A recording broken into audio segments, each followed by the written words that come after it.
നമസ്കാരം. കൈപ്പേശ്ശേരി ഗോവിന്ദമ്പുരി. നമ്മൾ ദേവി മഹാത്മ്യ ജപത്തെക്കുറിച്ച് നിരവധി തവണ നമ്മൾ സംവദിച്ചിട്ടുണ്ട്. കാരണം ഒരു കൽപ്പക വൃക്ഷം പോലെ ദേവി മഹാത്മ്യം ഓരോ കുടുംബത്ത് സൂക്ഷിക്കപ്പെടുന്നതും ഓരോ വ്യക്തികളുടെ കയ്യിൽ സൂക്ഷിക്കുന്നതും വളരെ അതിഗംഭീരമാണ് എന്ന് നിരവധി തവണ പറഞ്ഞിട്ടുണ്ട്. ഈ ദേവി മഹാത്മ്യം എന്ന് പറയുന്ന ഗ്രന്ഥം എല്ലാ ദിവസവും വായിക്കുന്ന കുടുംബങ്ങളിൽ ഒരു ദുരിതങ്ങൾക്കോ ഒരു സങ്കടങ്ങൾക്കോ ഒരു ദൂഷ്യങ്ങൾക്കോ ഒരു ആപത്തിനോ ഒരു സാധ്യതയുമില്ലാത്ത കുടുംബങ്ങളാണ്. കാരണം എന്താന്ന് വെച്ചിട്ടുണ്ടെങ്കിൽ അതിനകത്തെ ഓരോ അധ്യായം 13 അധ്യായമൊക്കെ 14 അധ്യായമൊക്കെ വായിച്ചാൽ മനസ്സിലാവും.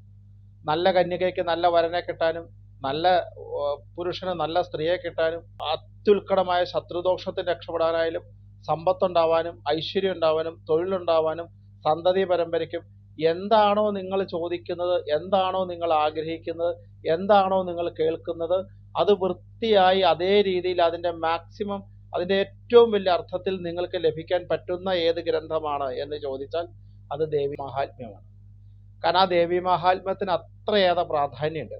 കാരണം പണ്ട് രണ്ട് ബ്രാഹ്മണര് ഇങ്ങനെ വനാന്തരത്തിലൂടെ യാത്ര ചെയ്യുന്ന സമയത്ത് രണ്ടുപേരുടെയും കയ്യിൽ ദേവി മഹാത്മ്യമുണ്ട്.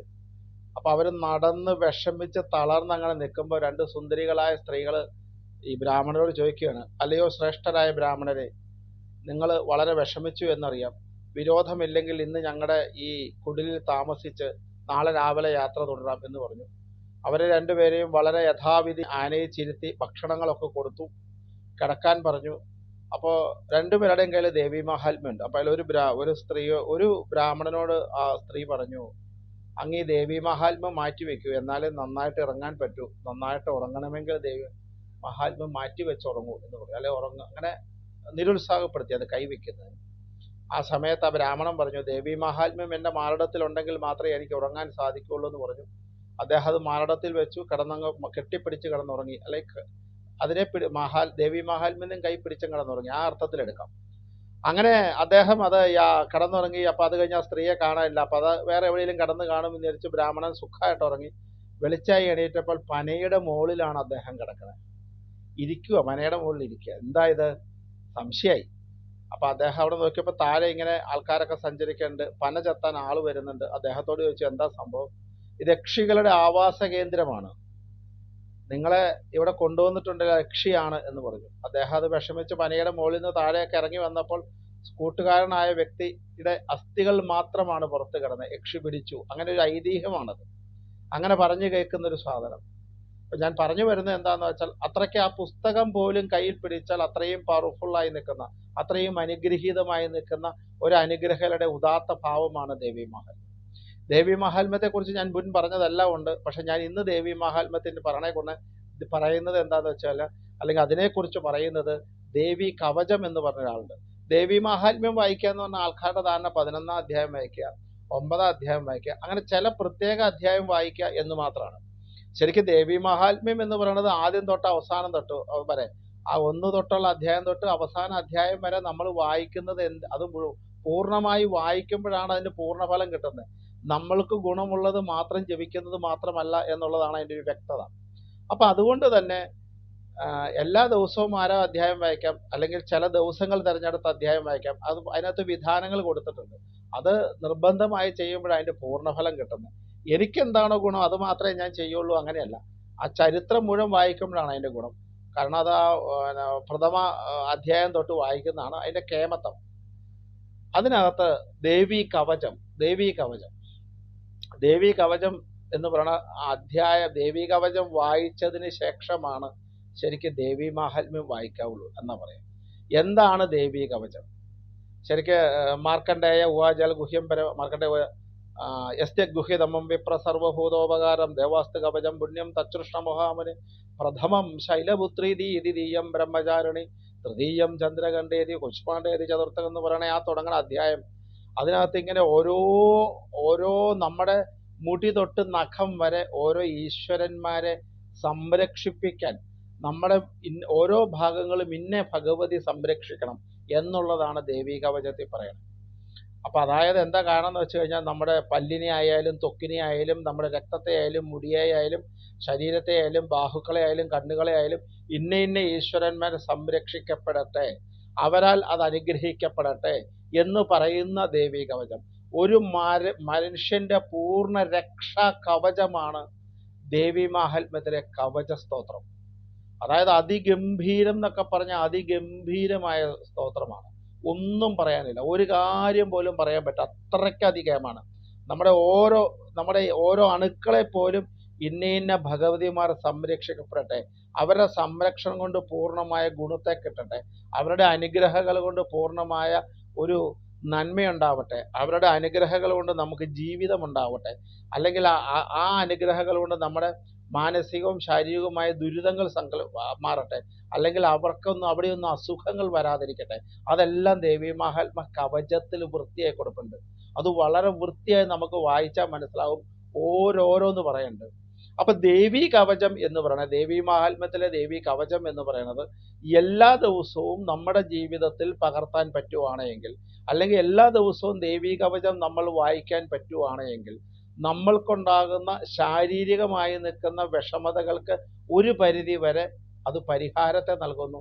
അതുപോലെ തന്നെ നല്ല മനസ്സിൻ്റെയും നല്ല ഊർജത്തിൻ്റെയും നല്ല ചിന്തകളുടെയും നല്ല ആരോഗ്യത്തിൻ്റെയും ഒരവസ്ഥയിലേക്ക് ഭഗവതി നമ്മളെ കൊണ്ടുപോകുന്നു. അതാണ് ദേവീ മാഹാത്മ്യത്തെ ദേവീ കവചം.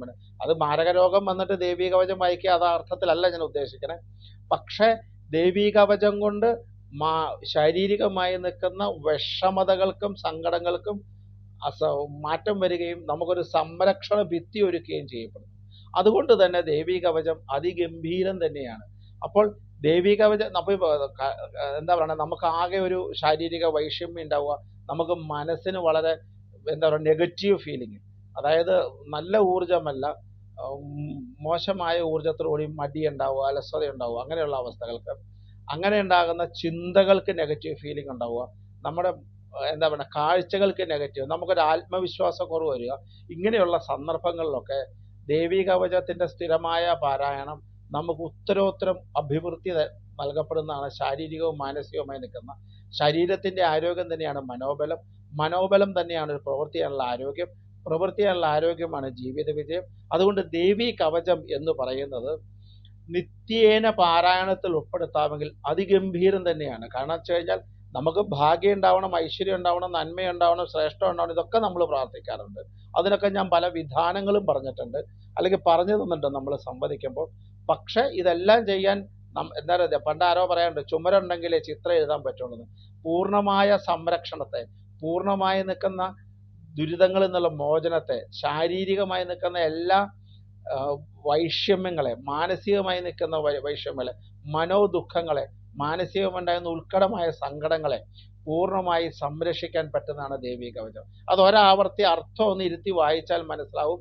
ദേവീ കവചത്തിലെ ആ ഓരോ ഭഗവതിമാരെ നമ്മുടെ ഓരോ ഭാഗങ്ങൾ ഏൽപ്പിക്കുകയാണ്. നീ അത് എന്നെ സംരക്ഷിച്ചോണം എന്ന ഒരു പ്രാർത്ഥനയാണ്. അതിഗംഭീരമായൊരു സംഭവം. അപ്പം അതുകൊണ്ട് തന്നെ ദേവീ കവചം എന്ന് പറയുന്നത് ഒരു നിത്യേന പാരായണത്തിൽ ഉൾപ്പെടുത്താമെങ്കിൽ അതികേമമാണ്, അതിഗംഭീരമാണ്, അതിനന്മയാണ്. അതിന് യാതൊരു സംശയവും വേണ്ട. ഇത്രയ്ക്ക് പവർഫുള്ളായ വേറെ സാധനം ഇല്ല എന്ന് തന്നെ പറയാം. അപ്പം അതിനാൽ ഇന്ന് എനിക്ക് നിങ്ങളോട് സംവദിക്കാനുള്ള നമ്മുടെ പൂർണ്ണ സംരക്ഷണത്തിനായിട്ട് ദേവീ കവചം അതിഗംഭീരമാണ്. ദേവീ മാഹാത്മ്യം ഒരു മനുഷ്യ ജീവിതത്തിലെ കൽപ്പക വൃക്ഷം തന്നെയാണ്. ഒരു മനുഷ്യ ജീവിതത്തിൽ ഏറ്റവും പാരായണം ചെയ്യേണ്ടതും ഏറ്റവും ഗുണകരവും പരമ്പരയ്ക്ക് ഏറ്റവും മെച്ചവും പരമ്പര ഉത്തരോത്തര അഭിവൃദ്ധി പ്രാപിക്കുന്നതും നമ്മുടെ ഗുണങ്ങളെ ഉത്തരോത്തരം നമ്മളെ ഗുണം കൂട്ടുന്നതും നന്മയിലേക്കും ഐശ്വര്യത്തിലേക്കും നൽകാൻ പറ്റുന്നതും ദേവീ മാഹാത്മ്യമാണ്. ആ ദേവീ മാഹാത്മ്യത്തിലെ ദേവീ കവചം നമ്മുടെ മനസ്സിനെ, നമ്മുടെ ശരീരത്തിലെ പൂർണ്ണമായ സുഷുപ്തിയിലേക്ക് എത്തിക്കാൻ പറ്റുന്നു എന്നുള്ളത് സംശയമില്ല. അപ്പം ദേവീ കവച പാരായണം കൊണ്ട് ഉള്ളൊരു പൂർണ്ണ സംരക്ഷണത്തെക്കുറിച്ചാണ് ഞാൻ പ്രതിപാദിച്ചത്. അപ്പം ആ ദേവീ കവചം എന്നുള്ളത് നിത്യേന പാരായണത്തിൽ ഉൾപ്പെടുത്താമെങ്കിൽ ഏറ്റവും കേമായ, ഏറ്റവും ഐശ്വര്യപ്രദമായി നിൽക്കുന്ന ഒരു ഒരു സുഖത്തിലേക്ക് നമുക്ക് എത്താൻ പറ്റും. അതുകൊണ്ട് ദേവീ മാഹാത്മ്യം ജപിക്കുന്നവരും ജപിക്കാത്തവരും ദേവീ കവചം എന്നുള്ള പാരായണത്തിൽ ഉൾപ്പെടുത്തുന്നത് നല്ലതാണ്. അത് പൂർണ്ണമായ സംരക്ഷണമാണ്. അപ്പോൾ അത് ശ്രദ്ധയിൽപ്പെടുത്തുക, എന്നിട്ട് ആ ഭഗവതിയുടെ അനുഗ്രഹം നമ്മുടെ ജീവിതത്തിലേക്ക് കൊണ്ടുവരിക. ഏറ്റവും നല്ല സമാധാനപരമായ, സന്തോഷപരമായ, സുഖകരമായ ചിന്തകളാണ് ഏറ്റവും നല്ല ജീവിതത്തിലേക്ക് നയിക്കുന്നത്. ആ ജീവിതത്തിലെ ദേവീ കവചത്തിൻ്റെ പാരായണം അതിഗംഭീരം തന്നെയാണ്. അപ്പം അതുകൊണ്ട് അതൊന്ന് മനസ്സിൽ സൂക്ഷിക്കുക, ചെയ്യുക, പ്രവർത്തിക്കുക. അതുപോലെ തന്നെ ദേവീ മാഹാത്മ്യം പാരായണം തുടങ്ങാത്തവർ പാരായണം തുടങ്ങണം. അത് 13 അധ്യായത്തിൽ മാത്രം ഘടിപ്പിച്ച് നിൽക്കരുത്. 1 തൊട്ട് ബാക്കിയെന്ന അധ്യായം എല്ലാം ദേവീ മാഹാത്മ്യത്തിൽ ഇടാമല്ലോ. ഈ 13 അധ്യായം മാത്രം മതിയല്ലോ, 11 അധ്യായം മാത്രം മതിയല്ലോ. ഇല്ലെങ്കിൽ 5 അധ്യായം, ചില അധ്യായം മാത്രം വായിക്കുന്ന ഒരാൾക്കാരുണ്ട്, അതുപോരാ. എന്നാൽ പിന്നെ ബാക്കി അധ്യായങ്ങൾ അതിൽ പെടുത്തേണ്ട കാര്യമില്ല. എല്ലാ അധ്യായങ്ങളും അതിൻ്റെതായ ശക്തമുണ്ട്, അതിൻ്റെ പ്രാധാന്യമുണ്ട്. 1 തൊട്ട് ഈ മുഴുവൻ അധ്യായം വായിച്ച് കഴിയുമ്പോൾ ഒരു ഗുണം എന്താ വെച്ചാൽ ഒരാവർത്തി ദേവീ മാഹാത്മ്യം വായിച്ചു എന്നാവും. ഇതിപ്പോൾ നിത്യേന പാരായണം ഉണ്ടെങ്കിൽ പോലും ഒരാവർത്തി പൂർത്തിയാക്കുന്നില്ല. അതുകൊണ്ട് തന്നെ അത് വൃത്തിയായിട്ട് ചെയ്യുമ്പോഴാണ് അതിൻ്റെ ഫലം കിട്ടുന്നത്. അതുകൊണ്ട് ദേവീ കവചം വായിക്കാതൊരു ദിവസം ദേവീ ഭക്തന്മാർക്ക് ഉണ്ടാകാതിരിക്കാൻ വേണ്ടിയാണ് ദേവീ കവചത്തിൻ്റെ പ്രാധാന്യം പറയുന്നത്. അത് ഒരു തവണ വായിക്കുമ്പോൾ തന്നെ അതിൻ്റെ ശക്തി നമുക്ക് മനസ്സിലാവും. അതുകൊണ്ട് തന്നെ ദേവീ കവചം ഒന്ന് ശ്രദ്ധിക്കുക, മനസ്സിരുത്തി വായിക്കുക. അത് അഭിവൃദ്ധിക്കും. ആത്മീയ, അതായത് ജപിക്കണമെങ്കിൽ പോലും നമുക്ക് ആത്മബലം വേണം, നല്ല ശുദ്ധമായ മനസ്സ് വേണം. അതുകൊണ്ട് തന്നെ അത് ശ്രദ്ധിക്കുക. നമസ്കാരം. ഗോവിന്ദൻ പുരി.